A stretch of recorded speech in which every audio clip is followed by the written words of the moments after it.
Amém, é isso aí. Estamos nessa série maravilhosa, falando das 7 igrejas da Ásia. E hoje nós vamos falar de uma igreja muito especial, que somente tem 4 versículos que falam a respeito dela, mas é uma igreja vencedora, é uma igreja perseverante. E essa carta, o qual o Senhor Jesus está relatando para o apóstolo João, é uma carta que traz esperança. Amém? É uma carta que traz para aquela igreja esperança, e é uma carta que traz para nós esperança. Amém? Então vamos orar, porque sem Jesus nada podemos fazer, né? Somos completamente dependentes dele. Nós vamos falar da igreja de Esmirna. Já está aí o slide da igreja de Esmirna? Obrigada, Yuli. Glória a Deus. Vamos falar dessa igreja maravilhosa.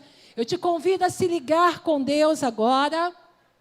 A Bíblia fala: tudo aquilo que é ligado na terra será ligado no céu. E nós estamos aqui reunidos para ouvirmos a voz do Senhor. O Senhor é atemporal, Ele é o eterno.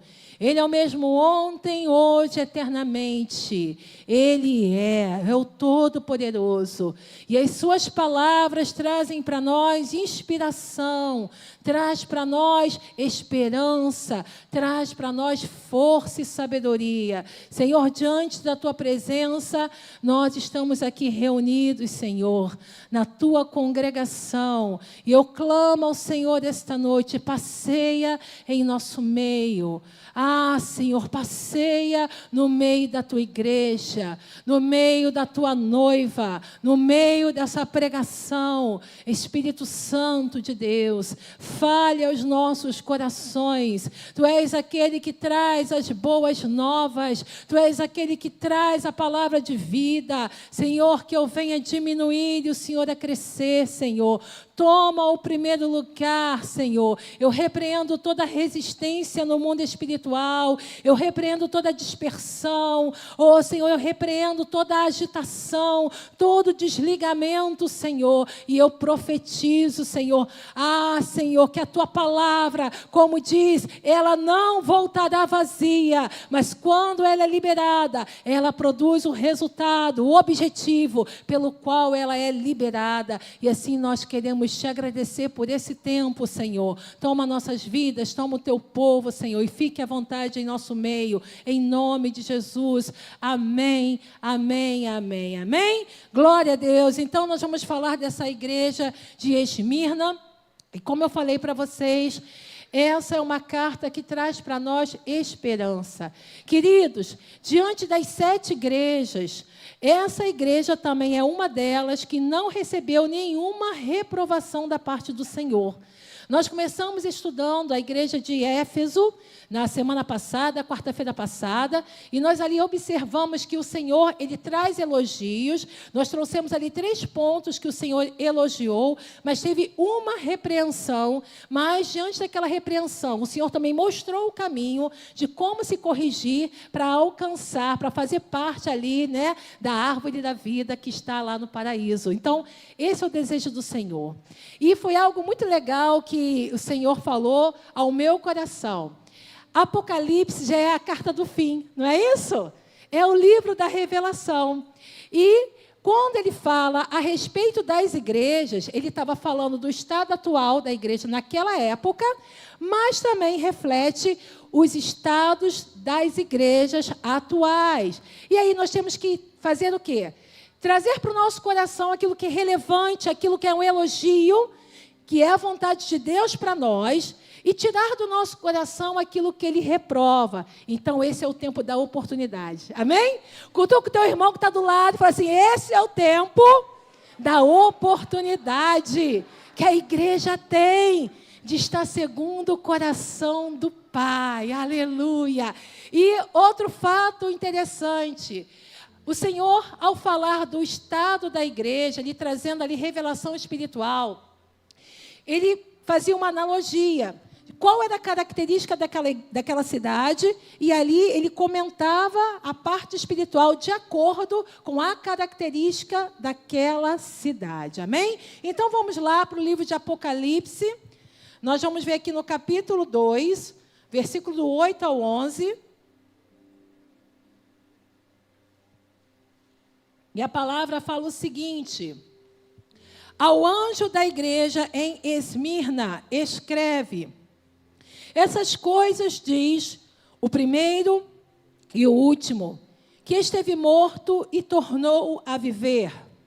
Conheço a tribulação pelo qual você está passando, a sua pobreza, embora seja rico, e a blasfêmia do que se declaram judeus e não são, sendo isto sim sinagoga de Satanás. Não tenha medo das coisas que você vai sofrer. Eis que o diabo está para lançar alguns de vocês na prisão, para que vocês sejam postos à prova e passem por uma tribulação de 10 dias. Seja fiel até a morte, e eu lhes darei a coroa da vida. Quem tem ouvidos, ouça o que o Espírito diz às igrejas. O vencedor de modo nenhum sofrerá o dano da segunda morte. Vamos ver então a característica dessa cidade. Essa palavra Esmirna, ela vem de mirra. Mirra, esse óleo muito cheiroso, mas também ele era uma substância amarga. E além de ele servir para perfumar o ambiente, esse óleo de mirra, ele também servia para unção de cadáveres. E ó, que coisa! Mas era para ali exalar um bom cheiro, né? Então, essa cidade era uma cidade próspera. A cidade era próspera. Por quê? Como Éfeso, também essa cidade era uma cidade portuária. Então, havia um porto muito importante. E sendo uma cidade portuária, era uma cidade comercial. Esmirna, ela era considerada uma das cidades mais bonitas da Ásia Menor. Ali chamavam ela como a flor da Ásia, porque ela era muito linda, uma excelente arquitetura. Então, vamos ver as características. Esse nome significa mirra, que é uma substância amarga, mas também cheirosa. Ela é uma cidade próspera, porque era portuária. Era uma das mais belas cidades da Ásia. Ela era também uma cidade onde se realizavam Jogos Olímpicos. Então, ali os atletas se reuniam naquela cidade. Havia muitos Jogos Olímpicos naquela época. Mas era também uma cidade extremamente idólatra. Muita idolatria. Muitos templos a vários deuses, como Cibeles, Zeus, Apolo, Afrodite e Esculápio. Então, vários deuses eram adorados naquela cidade. Então, nós vamos começar a imaginar quando uma pessoa se convertia a Cristo Jesus, a luta que eles enfrentavam naquela cidade. Tamanha perseguição e tribulação. E eu não sei se vocês perceberam, quando nós lemos, né, esses 4 versículos que o Senhor Jesus relata dessa cidade, ele está falando muito de perseverança em tribulação. E nós vamos entender um pouquinho mais a fundo o porquê disso, né? Porque ele fala de perseverança à tribulação. E, queridos, cada carta, vocês vão perceber que Cristo Jesus, ele se apresenta de uma forma. Nessa carta aqui de Esmirna, olha a saudação que ele vai dar. Nós vamos estar estudando cada versículo dessa carta. Então, nós vamos agora falar sobre Apocalipse 2, versículo 8, que é o primeiro versículo dessa carta. E nós vamos entender o porquê da saudação de Jesus ao anjo da igreja de Esmirna. Ele fala: ao anjo da igreja que está em Esmirna, escreve: isto é, o primeiro e o último, e o que esteve morto e reviveu. O Senhor já estava falando para eles o seguinte: olha só, eu sou o Alfa e o Ômega, o princípio e o fim. Eu também morri, mas eu ressuscitei, eu revivi. Porque eles estavam enfrentando terríveis tribulações. O Senhor já chega na saudação falando o seguinte: olha só, eu não perdi o controle de nada, amém? Como essa carta também é atual para os nossos dias, nós podemos trazer para nós. De repente você pode estar enfrentando um momento difícil na sua vida, e o Senhor também está falando para mim e para você: eu sou o primeiro e o último, eu sou o alfa e eu sou o ômega. Eu morri, mas eu ressurgi, eu ressuscitei, eu venci, aleluia, glória a Deus. Dizem os historiadores que nessa época em que João recebe esse relato do próprio Jesus, falando o estado daquela igreja, o bispo, o pastor daquela igreja, era ali Policarpo. Eu não sei se vocês já ouviram falar de Policarpo. Alguém já escutou a história de Policarpo? Policarpo, ele foi um bispo, né, um líder da igreja. Os historiadores acreditam que ele estava nessa época, porque Policarpo nasceu 69 anos depois de Cristo. Então, Cristo, quando faleceu, né, 69 anos depois, Policarpo nasceu. E ele foi um discípulo do apóstolo João. E os historiadores falam que nessa época em qual João estava preso na ilha de Patmos e recebe esse relato da igreja, era Policarpo que estava ali, sendo um líder daquela igreja. Gente, a história de Policarpo é muito linda, da fidelidade que ele ali teve diante do Senhor, diante de tantas perseguições o qual a igreja estava sofrendo. Chegou um momento que o imperador colocou Policarpo em uma arena, em um grande estádio, e falou o seguinte para ele: olha, nós vamos soltar as bestas feras para te comer, a não ser se você negar a Cristo Jesus.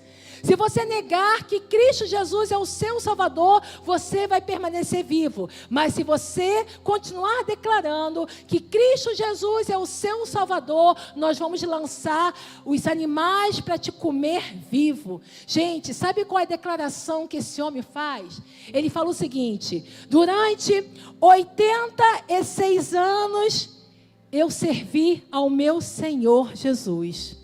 E durante todo esse tempo, eu só recebi bens e favor do meu Senhor. Como poderia eu, agora, negar o meu Senhor e o meu Salvador? Agora vocês lembram que essa igreja sofria muitas perseguições? Quando a gente ouve essa declaração de Policarpo, parece que só teve bênçãos, não é isso? Mas ele também sofria muitas perseguições. Mas mesmo diante das perseguições, ele experimentava o favor de Deus. Ele experimentava a força que vinha do Senhor.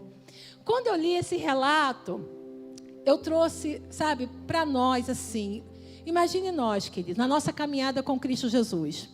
Cada um de nós temos as nossas lutas. Cada um de nós temos as nossas provações, são diferentes uma das outras. Às vezes tem pessoas que passam por problemas de enfermidades, outros familiares, outros financeiros, independente da nossa dificuldade. Mas se estamos com Jesus nessa terra, Ele vai nos sustentando, porque Ele fala que nunca vai dar um fardo maior o qual nós não possamos suportar. Juntamente com a aprovação vem o escape. Juntamente, às vezes, com as lutas, com os desafios, quando nós clamamos ao Senhor, Ele nos sustenta. Ele fala, sabe, que mesmo quando pensamos que estamos fracos, Ele nos faz forte, porque experimentamos o favor dEle, experimentamos o amor dEle. Agora imagina Policarpo, com seus 86 anos, pertinho já de falecer. Aí coloca esse grande líder em uma grande arena, diante de um grande público, e falando para ele o seguinte: olha só, quer continuar vivo? Nega esse Cristo, nega que Cristo é seu Salvador. Ele falou: como? Como eu vou cometer essa loucura? Como agora? No finalzinho da minha caminhada, no finalzinho da minha carreira, eu vou negar e eu vou deixar para trás tudo isso que Ele fez pela minha vida. Gente, para pensar. Vamos parar para pensar? O que o Senhor, Ele promete para nós? Ele promete para nós uma vida eterna. Amém? Esse momento aqui na terra Ele é o eterno. Lembra que ele já chegou falando para a igreja de Esmirna? Eu sou o primeiro e o último. Eu tive morto, mas revivi. Então ele é o eterno. Só que dentro dessa eternidade, o Senhor separa uma fração de tempo. Essa fração de tempo é o tempo que nós estamos aqui nessa terra. Diante de uma eternidade, o Senhor separa uma fração diante dessa eternidade, que é o tempo que nós vamos caminhar nessa terra, que no máximo, se formos viver 100 anos, 120 anos, se você conseguir chegar até lá. Agora, diante dessa fração de tempo nessa terra, é a nossa oportunidade de declarar a nossa fidelidade ao Senhor. Diante dessa fração de tempo nessa terra aqui, que quando enfrentamos lutas, parece que aquilo ali não vai acabar, parece que aquilo ali não tem fim, mas entenda, vai ter fim, amém? Isso aqui tudo vai passar. A Bíblia fala, céus e terras passarão, mas as minhas palavras não hão de passar. Eu vejo essa fração de tempo na terra aqui, é o tempo do Senhor provar o nosso coração, provar a nossa fidelidade, provar o nosso amor, provar a nossa integridade como cristão. E posso falar, não se sintam ofendidos, mas seria muita burrice da nossa parte a gente deixar uma eternidade com o Senhor por uma fração de tempo dessa terra.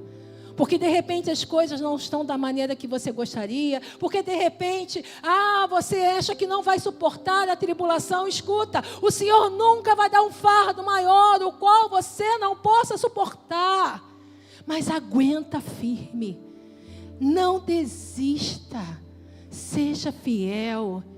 Ele já começa com essa saudação para essa igreja de Esmirna. E ele fala isso para nós, olha só. Eu não perdi o controle, porque eu sou o primeiro e eu sou o último. Eu já conheço toda a história. Tudo já está diante dos meus olhos. Eu sei as lutas que você passa, eu sei os choros que você muitas vezes dá na calada da noite, você e Deus, mas eu não perdi o controle de nada. Jesus estava falando, eu como Deus, mas eu encarnei em forma de homem, em forma de homem eu morri, mas eu revivi.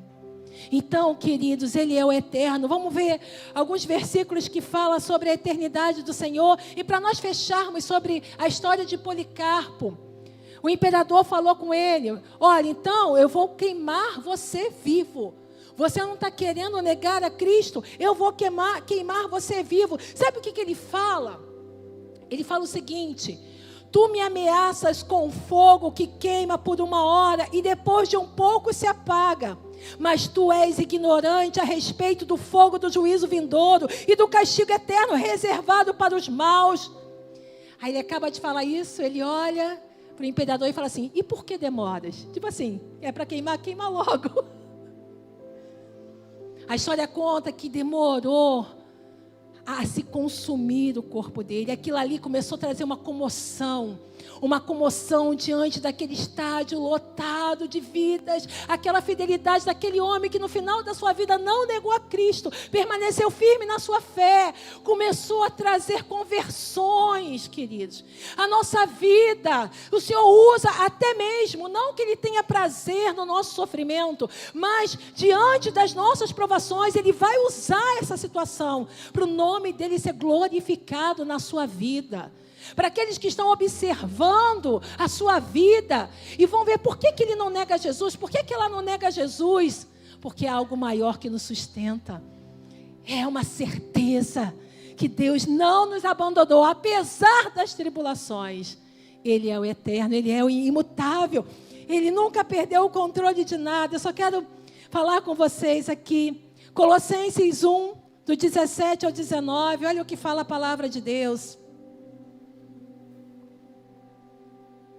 Ele é antes de todas as coisas. Você crê nisso? Que Jesus, o Pai e o Espírito Santo, Ele é, aleluia, antes de todas as coisas. Nele tudo subsiste. Ele é o cabeça do corpo, que é a igreja.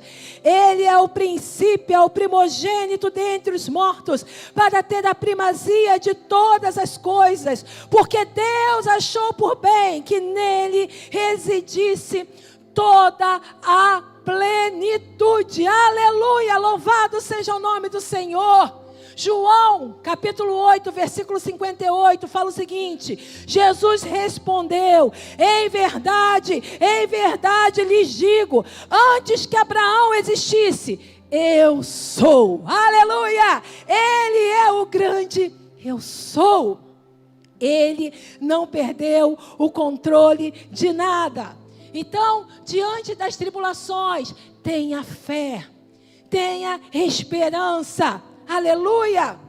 Olha, queridos, o Senhor falou o seguinte sobre a morte. Essa palavra, na verdade, traz para nós um consolo. É certo que o homem não foi preparado para a morte. Quando nós perdemos um ente querido, né? Nós agora, né? Nossa amada Denise está no Senhor. É claro que a gente sofre, porque em nós há saudade. Em nós ali há, sabe, a gente quer que a pessoa esteja conosco mais tempos nessa terra. Mas o que o Senhor quer falar, que o que Ele tem preparado para os seus santos, para os seus filhos, é incomparavelmente melhor do que tudo aquilo que passamos nessa terra. Nós, como seres humanos, nós sentimos falta, mas aquele que já está no Senhor, ele já está experimentando de um gozo eterno, de uma alegria eterna. As primeiras coisas já passaram e tudo se faz novo, aleluia. Ele falou: eu morri, mas eu revivi, e quem está nele vai reviver também com ele na glória, aleluia. Pastor falou domingo aqui sobre ressurreição. Sabe, o que morre, nós como servos de Deus, o que morre é a nossa matéria. Isso aqui, do pó nós viemos, do pó nós voltaremos. Mas a alma e o espírito vai para o Senhor. E o que eu tenho aprendido, eu quero compartilhar com vocês. Já vai estar desfrutando de uma alegria com Cristo Jesus. Já vai estar desfrutando de um gozo com Cristo Jesus, aleluia. Amados, a perseguição naquela cidade era tão ferrenha, que conta a história que de uma só vez, lançaram 1.200 cristãos de um morro abaixo, um abismo abaixo. Imagine 1.200 pessoas lançadas para a morte. E eles não negavam a Cristo Jesus. Em outro momento, 800 pessoas foram lançadas. A perseguição era muito forte naquele lugar, mas o Senhor olhava para aquela igreja e só tinha elogios e trazendo uma palavra de esperança. Então, olha o que ele fala aqui no segundo ponto dessa carta a Esmirna. Apocalipse 2, versículo 9, gente. Ele fala o seguinte: conheço a tribulação pelo qual você está passando, a sua pobreza, embora seja rico, e a blasfêmia dos que se declaram judeus, não são, sendo isto sim sinagoga de Satanás. Então, aquela igreja era pobre, mas lembra que nós falamos que a cidade era rica? E por que aquela igreja era pobre? Porque muitos que estavam compondo aquela igreja, eles eram escravos, eles estavam vindo de uma escravidão. Outros, por se posicionarem como cristão, mesmo tendo bens, tendo situações financeiras, sabe, boa, eles eram saqueados, porque a perseguição era muito forte sobre os cristãos. E outros se posicionavam no seu trabalho. Aqueles que de repente tinham um trabalho que era ilícito, que tinham algum ganho fácil, alguma situação que não glorificava a Deus, quando se convertia, largava aquela corrupção, largava aquela maneira de um trabalho ilícito. E o Senhor falava para ele o seguinte: vocês podem ser pobres materialmente, mas são extremamente ricos espiritualmente. Porque para o mundo, qual é o valor de prosperidade para o mundo? O valor de prosperidade para o mundo é o quanto a pessoa tem. As pessoas são admiradas nesse mundo pelos carros que elas possuem, pelas casas que elas moram, pelas vestes, pelos lugares que ela viaja. Nada contra termos essa prosperidade. Nada contra você conquistar os seus bens, você ter ali, né, uma boa condição financeira. Nós não estamos aqui pregando sobre pobreza financeira. Mas quando coloca em jogo, o que tem mais valor? Algumas pessoas negam a Cristo porque preferem o dinheiro. E muitos desses crentes aqui, por se converterem, eles estavam sendo saqueados, estavam sendo roubados, mas eles não negaram o Senhor. Muitos desses crentes, ao se converter, largavam seus ganhos ilícitos e falavam, não, agora eu sou cristão, agora eu sou crente, não dá mais. Gente, quando eu e o pastor se converteu, nós tínhamos uma lanchonete. Nessa lanchonete nós vendíamos cerveja. Cerveja, ela não dá muito lucro, mas ela gera rotatividade. Ela traz um movimento de pessoas. E com isso a gente vendia sanduíche, vendia petisco. Quando nós nos convertemos, nós tomamos uma decisão. Não vamos mais vender cerveja.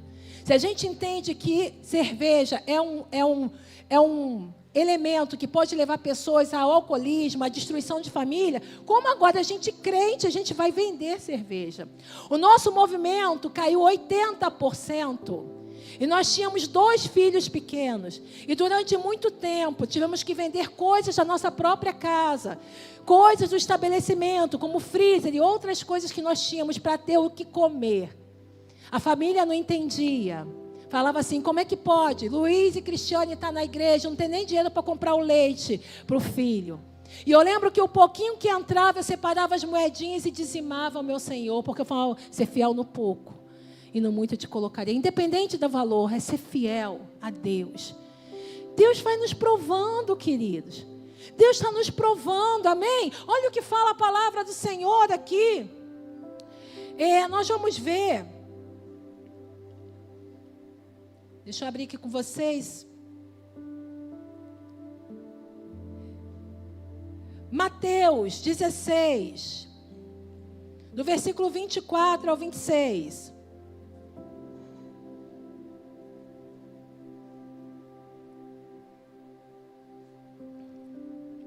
Então Jesus disse aos seus discípulos: se alguém quer vir após mim, negue-se a si mesmo. Tome a sua cruz e siga-me, pois quem quiser salvar a sua vida perderá, e quem perder a vida por minha causa, esse a achará. Olha agora o que o Senhor Jesus fala. De que adianta? De que adianta uma pessoa ganhar o mundo inteiro e perder a sua alma? Ou que dará uma pessoa em troca da sua alma? Queridos, o que adianta termos todo o dinheiro deste mundo? Se esse tempo aqui é uma fração de tempo numa eternidade, estão pegando? É uma fração de tempo numa eternidade. Lembre, Judas vendeu Jesus, perdeu a salvação. Esaú vendeu a sua primogenitura por um prato de lentilha, perdeu a sua primogenitura. Acã cobiçou a capa babilônica, cobiçou a cunha ali e perdeu a vida. Muitos estão se perdendo porque os seus olhos estão presos somente nas coisas deste mundo. E o Senhor fala, aquele que quer seguir a mim, negue-se a si mesmo. E às vezes dói negar aquilo que massageia o nosso ego. Às vezes dói negar aquilo que traz para nós ali uma vaidade, um conforto. Mas se os nossos olhos estiverem no Senhor, nós vamos ver que coisas maiores Ele tem preparado para nós. Então aqui, nesse segundo ponto, o Senhor está falando sobre a tribulação. Eu conheço a tribulação pelo qual você está passando. Eu conheço a sua pobreza, embora seja rico.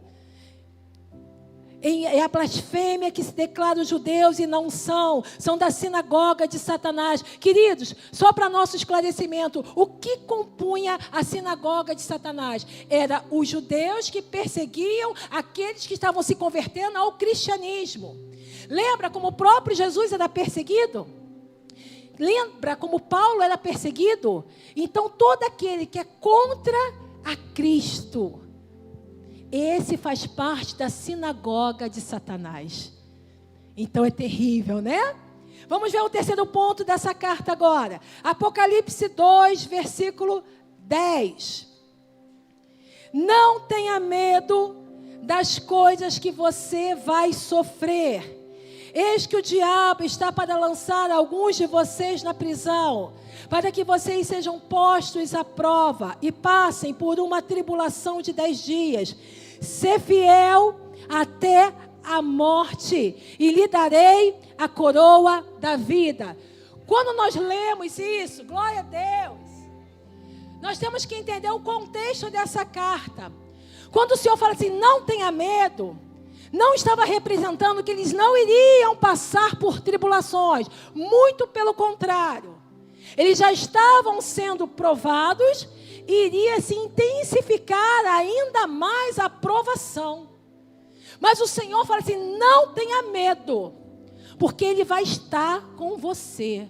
Algumas pessoas não entendem. Por que o crente passa por provas? Não é isso?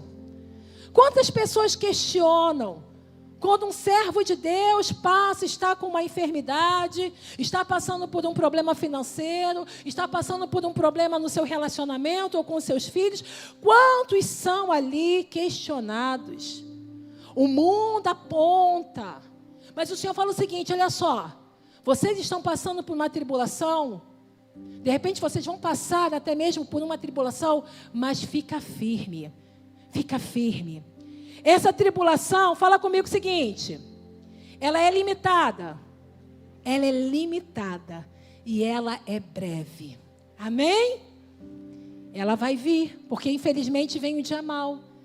Então ninguém gosta de passar por tribulação, ninguém gosta de passar por momentos difíceis, mas muitas vezes as provações são permitidas pelo Senhor. Ele fala que a nossa fé é comparada como um ouro. Como o ouro é refinado, ele é passado por altas temperaturas, para que saia desse metal aquilo que é impuro, aquilo que não tem valor. Quando nós passamos por algumas tribulações, nós estamos sendo aperfeiçoados, está sendo aperfeiçoado o nosso amor, está sendo aperfeiçoada a nossa fé, está sendo aperfeiçoada a nossa fidelidade, está sendo aperfeiçoado o nosso testemunho, aleluia! Porque o Senhor permitiu que aquele povo que estava lá no Egito, até chegar à terra prometida, passasse pelo deserto.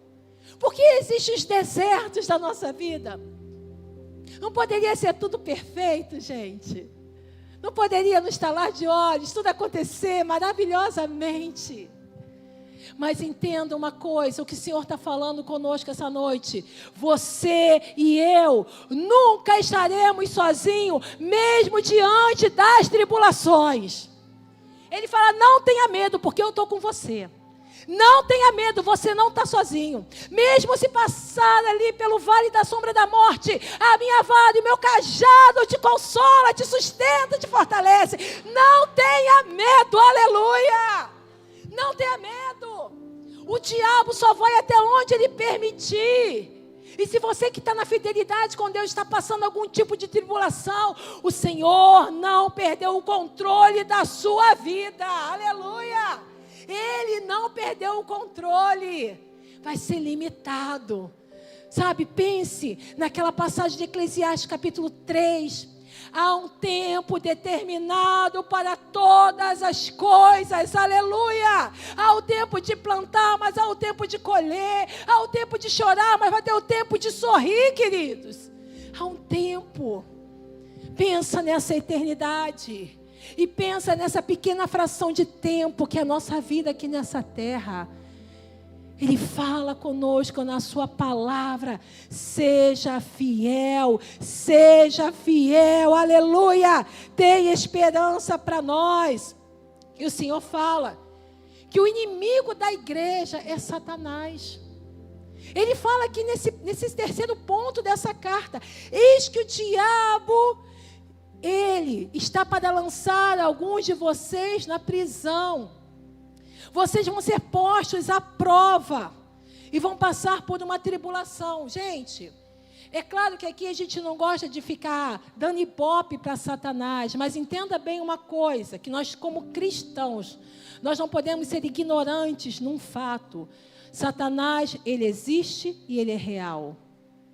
Então, qual o erro que muitas vezes acontece no meio da igreja? Uns só dão ibope para o diabo. Ah, porque o diabo é diabo, é diabo, é diabo. Fala mais de diabo do que de Cristo Jesus. Fala mais de Satanás do que da palavra que liberta. E outros fingem que Satanás não existe. E nessa ignorância, muitas vezes ele está tramando em nosso meio, e nós não estamos apercebidos que é Satanás armando os seus laços. A palavra fala para nós não desprezarmos os seus ardis, as suas flechas. Amém? E ele quer atingir a igreja do Senhor. Então, queridos, como Satanás, ele atinge a igreja do Senhor? Ele atinge principalmente de duas formas. Internamente, no corpo da igreja, trazendo heresias, distorção da palavra de Deus, né? Trazendo ali uma confusão sobre a palavra. Então, internamente ele atinge desse jeito. E externamente, com perseguição. Muitas vezes, pessoas que não estão ligadas com Deus, são ali agentes na mão de Satanás. Lembra da sinagoga de Satanás, que ele falou que era dos judeus? Então, aqueles que estão desapercebidos, muitas vezes são usados pelo diabo. Para quê? Para nos atingir. E ali vem sobre nós com perseguição. Então, só para nós estarmos cientes aqui, ele atinge a igreja internamente com heresias. Vamos ver aqui 1 Timóteo 4, versículo 1. Fala assim a palavra de Deus: ora, o Espírito afirma expressamente que nos últimos tempos alguns apostatarão, largarão a fé, apostatarão da fé por obedecerem a espíritos enganadores e a ensinos de demônios. Então tem muita coisa misturada. Imagina se você preparar um lindo jantar. Está aí na mídia agora, né? Esse empresário que foi morto. Como? O que foi colocado naquele brigadeirão? Veneno. Olha como a heresia é perigosa e mata. Quando a heresia entra no corpo de Deus, no corpo da igreja, ela traz morte.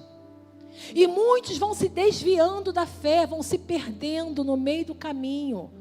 Porque espíritos enganadores, muitas heresias entram. Não, você pode fazer, você pode continuar tendo seus atos pecaminosos, está tudo certo, Deus perdoa. Irmãos, e muitos estão se desviando da fé. Olha só o que diz a palavra de Deus aqui, que o diabo, ele semeia o joio. Olha o que fala aqui, Mateus 13, versículo 24 e 25. Jesus lhe propôs outra parábola, dizendo: o reino dos céus é semelhante a um homem que semeou uma boa semente no seu campo. Mas enquanto todos estavam dormindo, veio o inimigo dele e semeou o joio no meio do trigo e foi embora. Então, não se escandalizem, mas até mesmo no corpo de Deus, no meio da igreja, pode ter joio junto com trigo. E aí nós temos que ter o quê? Discernimento espiritual. Porque as más conversações corrompem os bons costumes. De repente você está com uma boa intenção em servir a Deus, mas se tiver um joio trazendo uma heresia, pode te levar para a destruição. Não faz, tem nada a ver.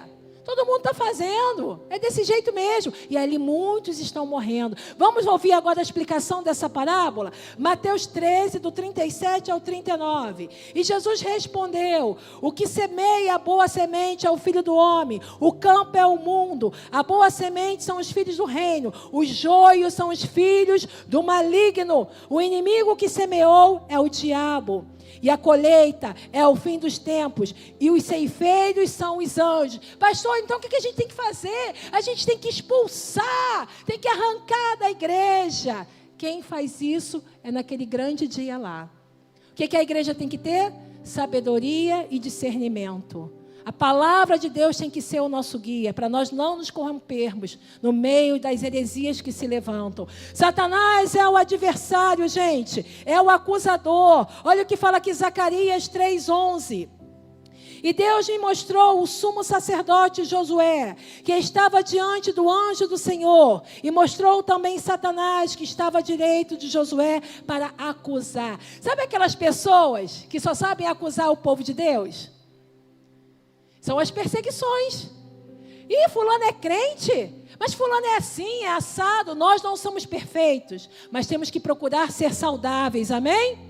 A gente não pode permitir que a velha criatura continue a reinar sobre nós. Agora, o que o diabo faz? Ele procura nos servos de Deus uma falha para quê? Para acusar. Eu falo isso na aula de batismo e membresia, do nosso testemunho cristão. Você no seu trabalho, se você fizer alguma coisa errada, vão apontar o dedo e vão falar assim: você é crente, mas se é um macumbeiro, se é um católico, ninguém aponta, é um macumbeiro, é um católico.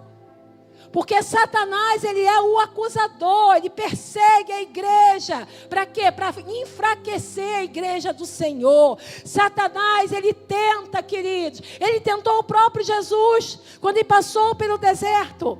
Satanás, ele influencia, ele perturba a obra de Deus. Olha o que fala a palavra de Deus aqui. Tessalonicenses capítulo 2, no versículo 17 ao 18.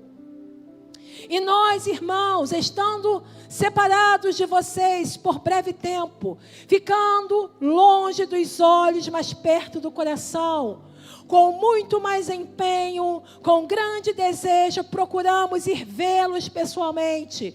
Por isso, quisemos ir até vocês, pelo menos eu, Paulo, por mais de uma vez.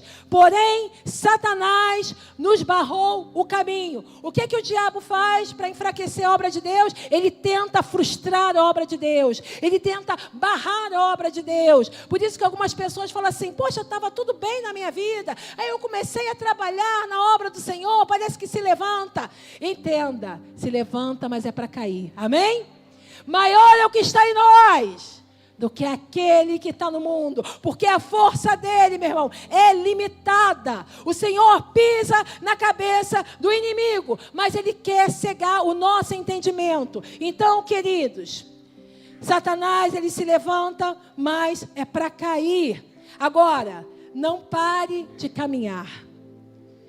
Essa carta traz para nós o seguinte: vocês vão ser provados, não tenham medo.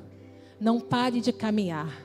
Satanás, ele se levanta, sim, para perseguir, para influenciar, mas não pare de caminhar. A perseguição vai aumentar. Sobre essa igreja aqui, especificamente, eles sofreram quase 200 anos de perseguição. Por isso que essa carta fala assim: e vai lançar vocês em uma prisão de 10 dias. Esses 10 dias significa 10 períodos de imperadores. Aproximadamente 200 anos de perseguição. Mas a vitória era certa no nome de Jesus. Amém?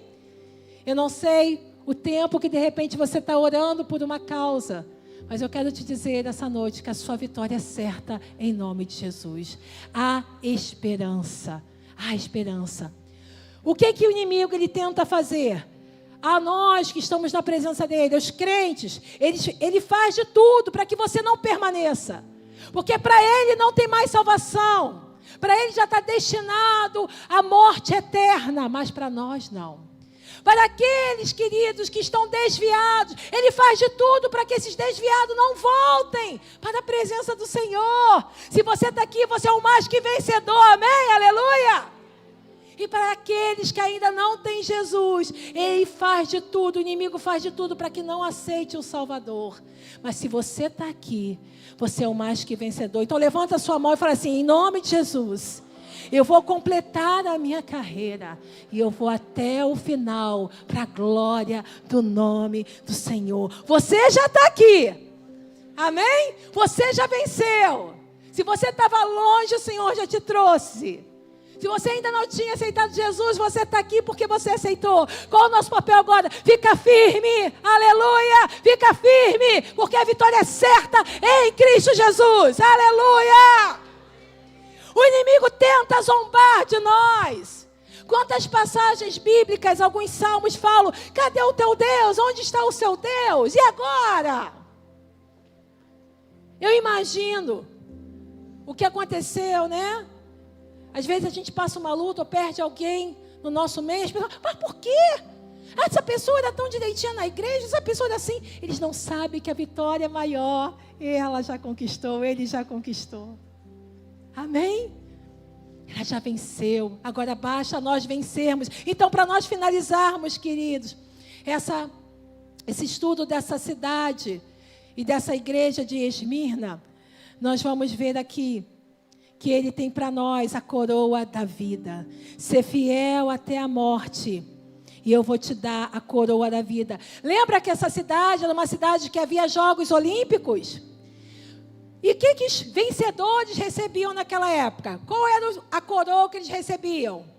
Eram coroas de louros, né? Hoje a gente tem aí as medalhas de ouro, de prata. Antigamente eles recebiam umas coroas de louro mesmo, dessa folhinha que a gente bota no tempero, no feijão. E era uma coroa perecível. Muitos estavam morrendo por essa coroa. Mas sabe o que o Senhor está falando para nós? Ao que vencer, vai receber da coroa da vida. Vai ser coroado pela coroa da vida, aleluia. Olha o que fala aqui Tiago 1, versículo 12.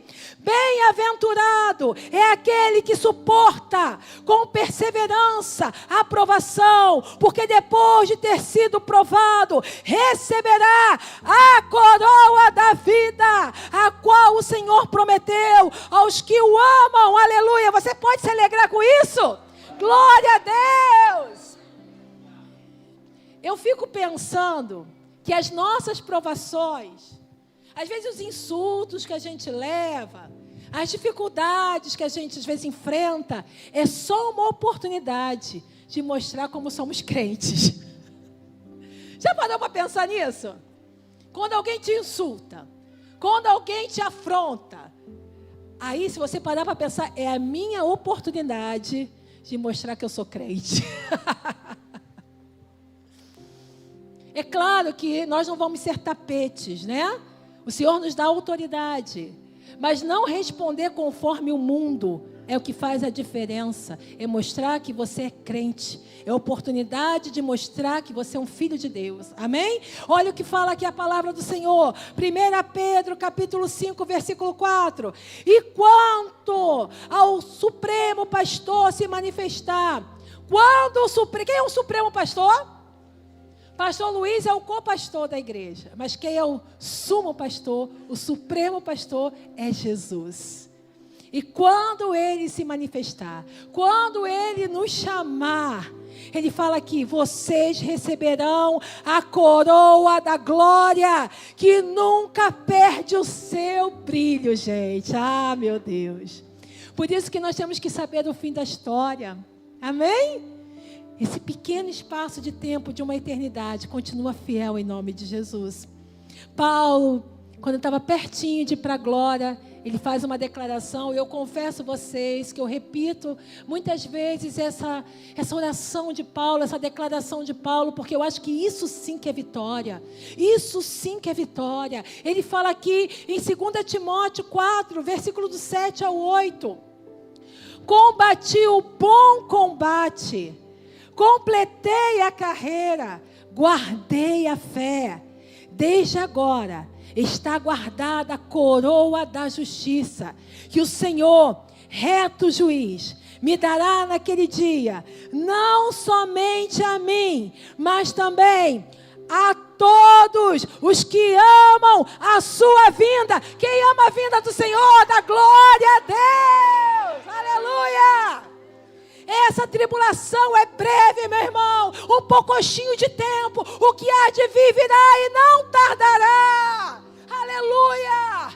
Olha para Jesus, Ele é o autor e consumador da tua fé.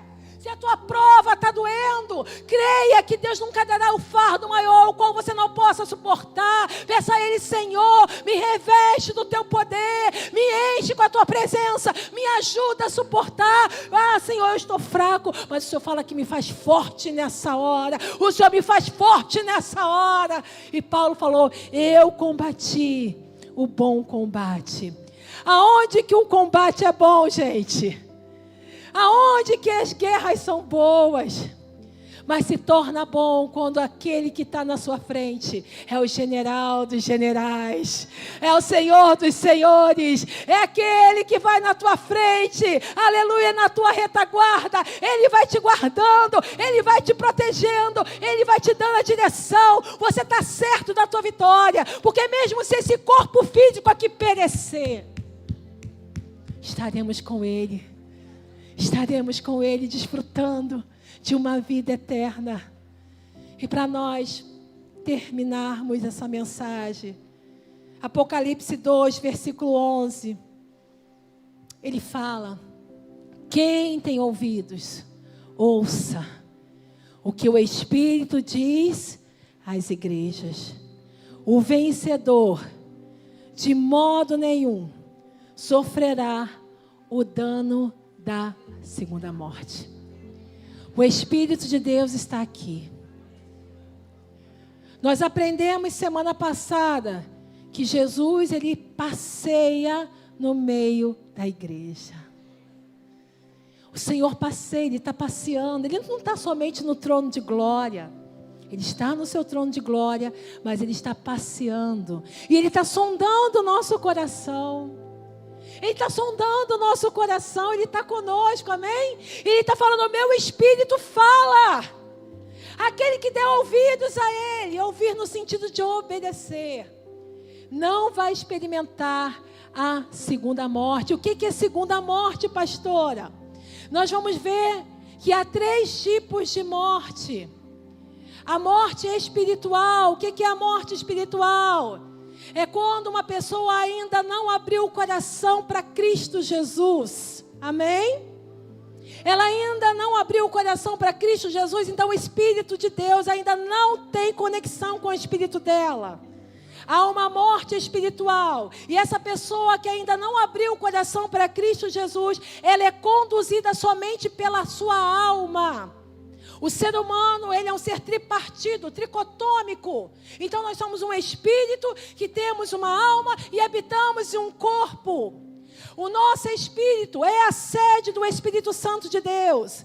Mas enquanto o homem não abriu o coração e não aceitar a Cristo Jesus, esse espírito está adormecido. Então esse homem que ainda não aceitou a Cristo Jesus, ele é conduzido pela sua alma. O que é a alma? É a fonte do intelecto, das emoções e da razão. E somente as suas emoções e a sua razão conduzem o seu corpo. Por isso, quando a pessoa está triste, a sua alma está triste.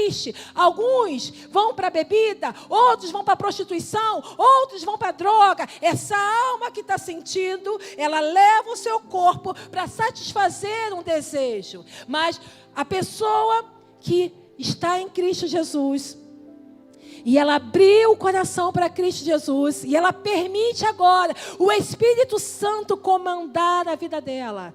A alma pode estar triste, a alma pode estar amargurada, mas se a parte espiritual dela está viva, está conectada com Deus, o Espírito Santo ministra o coração dela e fala: eu te ajudo, eu te consolo, eu te sustento, eu te fortaleço. Vai passar, fica firme, eu enxugo as tuas lágrimas, eu sou com você, eu não te abandonei, eu estou contigo, aleluia.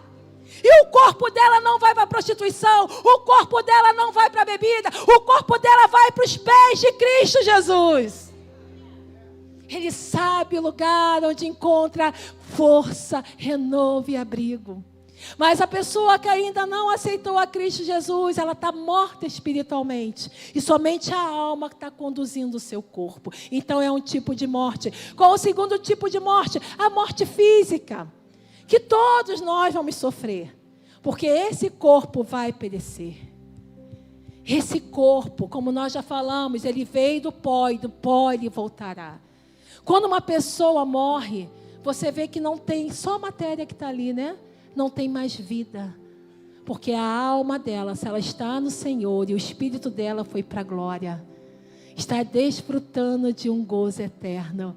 Então, o segundo tipo de morte é a morte física, que todos nós passaremos, que esse corpo vai perecer. Agora, qual o terceiro tipo de morte? É a segunda morte. E a segunda morte, quando ocorre? Quando essa pessoa não aceitou a Cristo Jesus. Ela já está morta espiritualmente. Ela vai ter a morte física do corpo dela. E a alma e o espírito dela não vai reinar com o Senhor. Não vai viver com o Senhor. Por isso que ele já começa dando a saudação a essa igreja. Eu estive morto e revivi. E ele finaliza essa carta falando: quem tem ouvidos, ouça aquilo que o Espírito diz à igreja, porque não vai experimentar da segunda morte, porque nós teremos uma vida eterna com o Senhor. Quem está feliz aí? Glória a Deus! É lindo, é lindo, é lindo. Olha o que ele fala, gente, para nós. Eu quero fechar essa palavra. Ao vencedor não receberá o dano da segunda morte. 1 Coríntios 9, 24. Depois nós vamos ler o 26 e o 27, falando que nós estamos aqui em uma caminhada como atletas do Senhor, correndo não de forma vã, mas com um alvo, sabendo para onde nós vamos chegar. Ele fala o seguinte: vocês não sabem que os que correm no estádio, todos na verdade correm, mas só um leva o prêmio? Corram de tal maneira que ganhem o prêmio. Versículo 26 agora. Assim corro também eu, não sem meta. Assim luto, não como desferindo golpes no ar, mas esmurro o meu corpo e o reduzo à escravidão, para que, tendo pregado aos outros, não venham mesmo a ser desqualificados. Queridos, nós não estamos correndo em vão, nós não estamos correndo sem meta, nós temos uma meta. E ele fala: eu sou o primeiro e o último. Eu sou o alfa e o ômega, aleluia. E ele traz para nós o livro da revelação do fim, o Apocalipse, aleluia, que vai declarar para nós aqui, queridos. Apocalipse 20, versículo 6. Bem-aventurado e santo é aquele que tem parte na primeira ressurreição. Sobre esses, a segunda morte não tem poder. Pelo contrário, serão sacerdotes de Deus, aleluia, e de Cristo, e reinarão com Ele 1000 anos, aleluia. Louvado seja o nome do Senhor Jesus. Eu te convido a ficar de pé. Vamos ler juntos agora, Apocalipse 21, do 2 ao 7.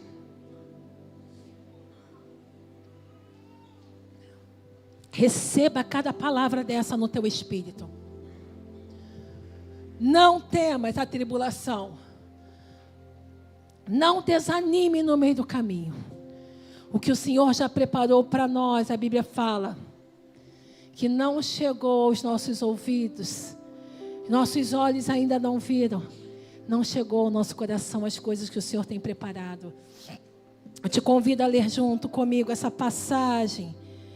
Vi também a cidade santa, vamos ler, igreja?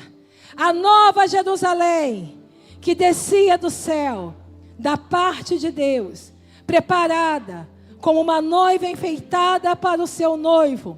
Então ouvi uma forte voz, uma voz forte, que vinha do trono e dizia, isso mesmo, do trono e dizia: eis o tabernáculo de Deus. Vamos lá, igreja.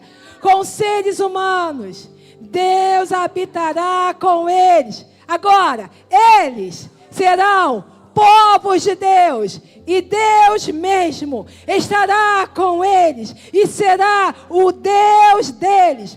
E lhes enxugará dos olhos toda lágrima, e já não existirá mais a morte. Já não haverá luto, nem pranto, nem dor, porque as primeiras coisas passaram. E aquele que estava sentado no trono disse: eis que faço nova todas as coisas. E acrescentou: escreva, porque essas palavras são fiéis e verdadeiras. E disse-lhe mais, e disse-lhe ainda, agora, gente, tudo está feito. Vamos junto? Eu sou o Alfa e o Ômega, o princípio e o fim. A quem tem sede? Quem está com sede aí? Quem está com sede de Deus, amém? A quem tem sede, darei de graça da fonte da água da vida. O vencedor herdará essas coisas. Eu serei o Deus dele e ele será o meu filho. Amém!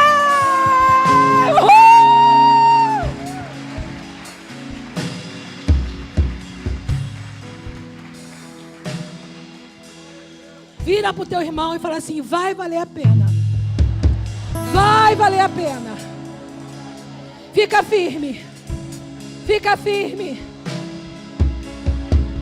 Já valeu. O pastor me corrigiu aqui. Já valeu, é verdade. Fala, já valeu a pena. Já valeu a pena. Feche os teus olhos. Senhor está em nosso meio. Ele está andando no meio dos 7 cartiçais, dos 7 candelabros que é a sua igreja. Ele está andando, Ele está andando, Ele está andando, Ele está andando, Ele está aqui. Não temas, Ele fala para nós essa noite: não temas, não temas, não temas. Ser fiel até a morte. E você vai receber a coroa da vida. Ser fiel até a morte. Quem tem ouvidos, ouça o que o Espírito diz à igreja. E não experimentará da segunda morte. Vem, Senhor. Levanta aquele que está caído, Senhor. Eu te clamo essa noite, Senhor. Levanta aquele que está desanimado, Senhor. Aquele que está pensando em parar, aquele que está pensando em voltar atrás, aquele que não tem força, Senhor. Espírito Santo, Tu é aquele que convence o mundo do pecado, da justiça e do juízo. Eu te clamo essa noite. Aquele que chegou nesse lugar e ainda não teve encontro contigo, atrai o coração. Atrai o coração a Ti, Senhor. Mais, Espírito Santo. Mais a Tua presença, mais o Teu poder. Mais. Aquilo que o Senhor tem preparado para nós é incomparavelmente melhor. Oh! Em nome de Jesus, vem. Queremos ser uma noiva adornada. Oh, Senhor, vem, Senhor, vem, Senhor, vem, Senhor, vem, Senhor. Vem. Espírito Santo, vem, mais. Mais, Jesus, mais. Fica firme.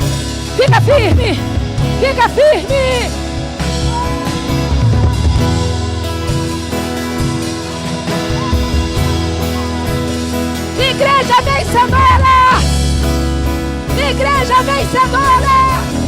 É só um pouquinho de tempo. É só um pouquinho de tempo. E o que é de vir virá. Aguenta firme. Não negue o teu Deus. Em nome de Jesus, vem, Senhor.